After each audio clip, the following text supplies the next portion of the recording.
किसान का जीवन बहुत ही मुश्किल होता है। वो अपने खेतों में लंबे समय तक काम करता है, उसका ध्यान सदैव फसल में ही लगा रहता है।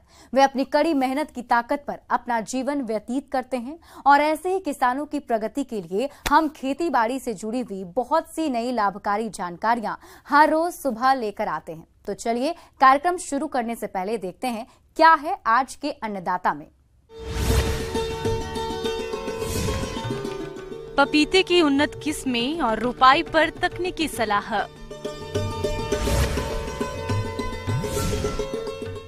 मसूर की फसल में लगने वाले रोगों की रोकथाम।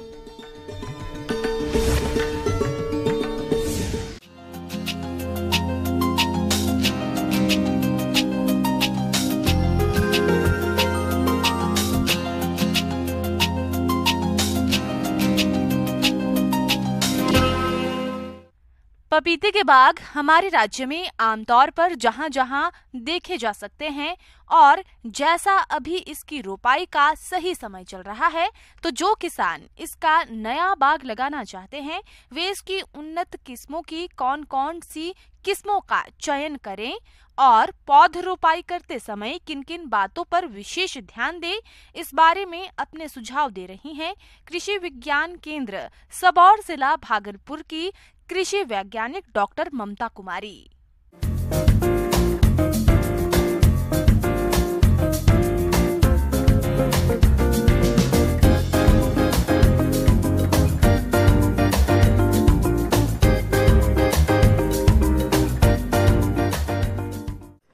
जैसा कि हम जानते हैं, पपीता को हम 3 साल में 3 बार लगा सकते हैं।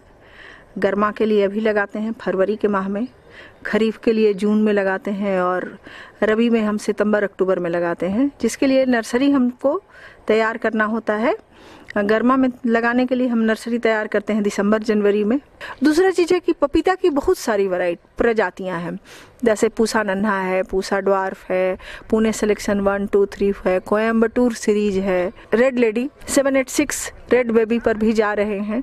लेकिन हम किसान भाइयों को बोलेंगे कि उनके यहाँ जो पपीता अच्छा कर रहा है, उस पपीता के बीज को भी आप वो लगा करके अपना पौधा तैयार कर सकते हैं। पपीता पोषक तत्वों से भरपूर, अत्यंत स्वास्थ्यवर्धक, जल्दी तैयार होने वाला फल है। पपीते का पके तथा कच्चे रूप में प्रयोग किया जाता है। इसका आर्थिक महत्व ताजे फलों के अतिरिक्त पपेन के कारण भी है, जिसका प्रयोग बहुत से औद्योगिक कामों में होता है। इसलिए पपीते की खेती की लोकप्रियता दिनों दिन बढ़ती ही जा रही है और क्षेत्रफल की दृष्टि से ये हमारे देश का 5वां लोकप्रिय फल है।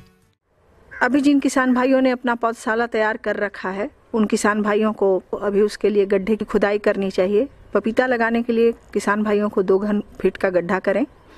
2 घन फीट के गड्ढा करने के उपरांत में 6 इंच की जो ऊपर वाली मिट्टी है उसको अलग रखें और 6 इंच के नीचे की मिट्टी है उसको वो अलग रखें।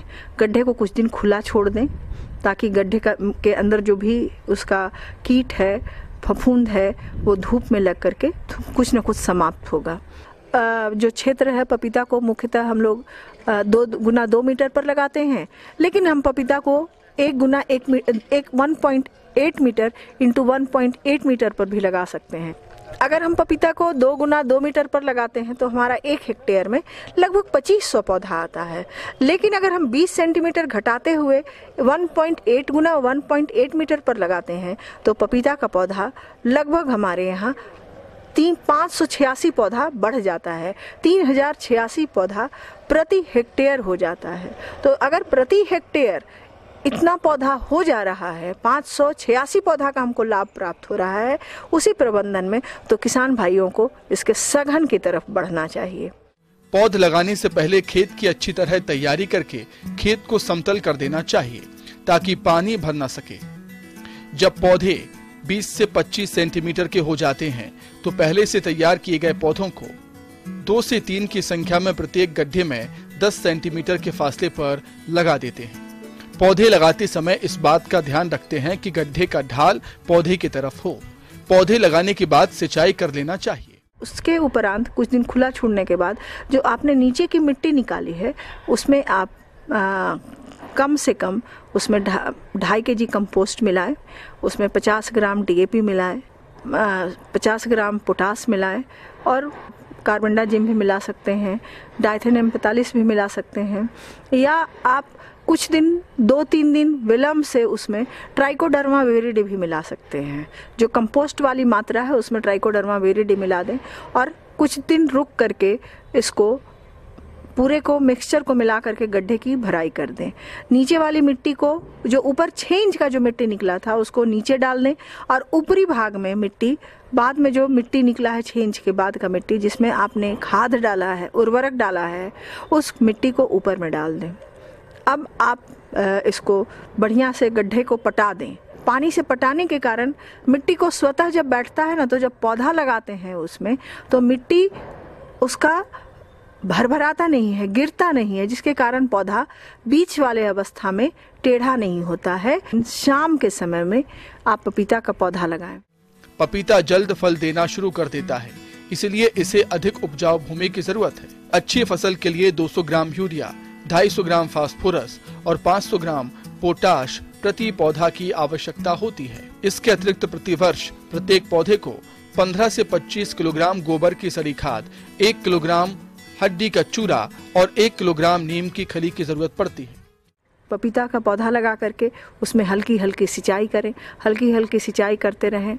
जब पपीता के पौधे में ग्रोथ आना प्रारंभ, जब बढ़वार आना प्रारंभ हो जाता है, लगता है कि पौधा मेरा लग गया है, तब उसमें थोड़ा थोड़ा, एकदम थोड़ी मात्रा में आप उसमें 10 ग्राम यूरिया, 50 ग्राम कंपोस्ट और थोड़ा सा जो मुर्गी का खाद होता है 1-2 चम्मच मिला करके एक मिक्सचर तैयार करें और उस मिक्सचर को आप 15-15 दिन के अंतराल पर आप अपने पपीता के पौधा में देते रहें।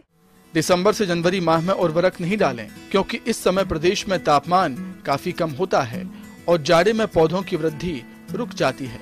पपीता में नियंत्रित परागण के अभाव होता है, एक ही किस्म में विभिन्नता पाई जाती है, इसलिए फूल आने से पहले नर और मादा पौधे का अनुमान लगाना कठिन होता है।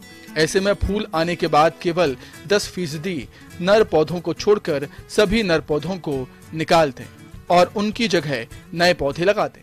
दूसरा है कि जब पपीता लगाते हैं तो प्रारंभिक अवस्था में किसान भाइयों को इसके पपीता के बीच में अंतर्वर्ती फसल लगा सकते हैं। जैसा उन्होंने अभी जैसे प्याज लगा रखा होगा हमारे किसान भाई, तो प्याज के बीच में पपीता को लगा लें। हमेशा उस तरह के फसल का चयन करना चाहिए जिसको कम पानी की आवश्यकता होती है, क्योंकि पपीता पानी के प्रति बहुत ही सेंसिटिव होता है। बहुत ज़्यादा पानी पड़ने से पपीता को मरने की संभावना है। हल्का पटवन लें, लगातार उसमें खाद उर्वरक आप देते रहें। 15 दिनों के अंतराल पर आपका फसल बढ़िया से चलेगा, अच्छा से चलेगा। किसान